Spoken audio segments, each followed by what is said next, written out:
Haryana cadre के 15 HCS अधिकारी IAS बन चुके हैं। अफसर 2021, 2022, 2023, 2024 की चयन सूचियों के लिए निर्धारित रिक्तियों पर नियुक्तियों संघ लोक सेवा आयोग को भेजी गई है। ये जानकारी तब मिली थी और अब जाकर 27 एचसीएस अधिकारियों की जो लिस्ट है वो सामने आई है। 9 एचसीएस पर लंबित केस के चलते अभी कोई पदोन्नति नहीं हुई है। 3 रिटायर हो चुके हैं। हरियाणा में अब 184 आईएएस अधिकारी हो चुके हैं। हरियाणा में आईएएस के 225 पद स्वीकृत हैं। अभी तक 169 अधिकारी ही अलग अलग पदों पर तैनात थे। अब 15 नए एचसीएस अफसर के आईएएस बनने के बाद संख्या 184 हो गई है। आइए इस खबर पर जानकारी लेते हैं। जितेंद्र हमारे स्टेट हेड जुड़ चुके हैं हमारे साथ। जितेंद्र, इस खबर के बारे में विस्तार से बताइए हमारे दर्शकों को, कितनी अहम ये खबर हम माने।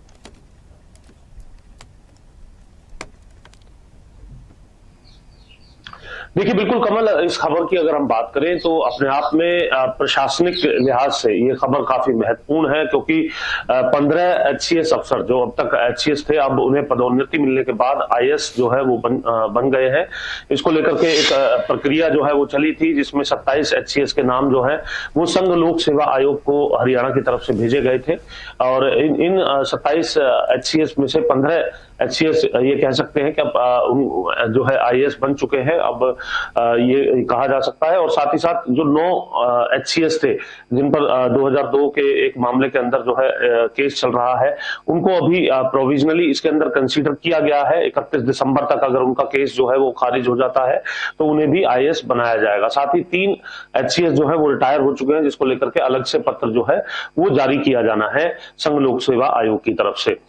लेकिन प्रशासनिक लहजे से अगर हम देखें तो 225 जो आईएएस है उनका काडर जो है हरियाणा के अंदर है। पहले से इसकी कमी जो है वो चल रही थी। अभी तक अगर हम बात करें तो 169 जो आईएएस है वो प्रदेश के अंदर थे। और इन 15 एचसीएस के आईएएस बनने के बाद ये संख्या 184 जो है हो गई है, जिसके चलते ये कहा जा सकता है कि प्रशासनिक अमले में जो बढ़ोतरी है वो आईएएस के प्रशासनिक अमले के अंदर जो बढ़ोतरी है वो हुई है। नई जिम्मेदारी उन्हें किस प्रकार से दी जाएगी ये भी अब देखना होगा। लेकिन एक बात स्पष्ट है कि हरियाणा के प्रशासनिक अमले के अंदर जो है ये बढ़ोतरी जो है आईएएस अफसरों के तौर पर देखने के लिए मिली है।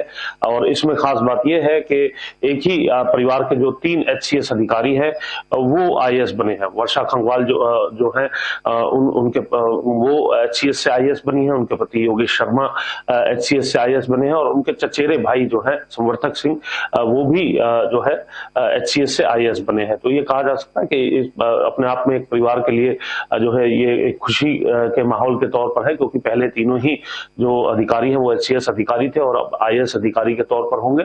वहीं दूसरी तरफ वर्षा खंगवाल की बात की जाए तो वो अपने आप में पंजाब यूनिवर्सिटी में एमए हिस्ट्री के गोल्ड मेडलिस्ट भी रही हैं। तो अपने आप में ये कहा जा सकता है कि प्रशासनिक लहजे से, प्रशासनिक अमले में, प्रशासनिक गलियारों में ये एक चर्चा का विषय इस वक्त बना हुआ है कि इस तरीके से जो आईएएस कैडर है उसमें वृद्धि हुई है और संघ लोक सेवा आयोग की तरफ से इसको लेकर के हरी झंडी दे दी गई है।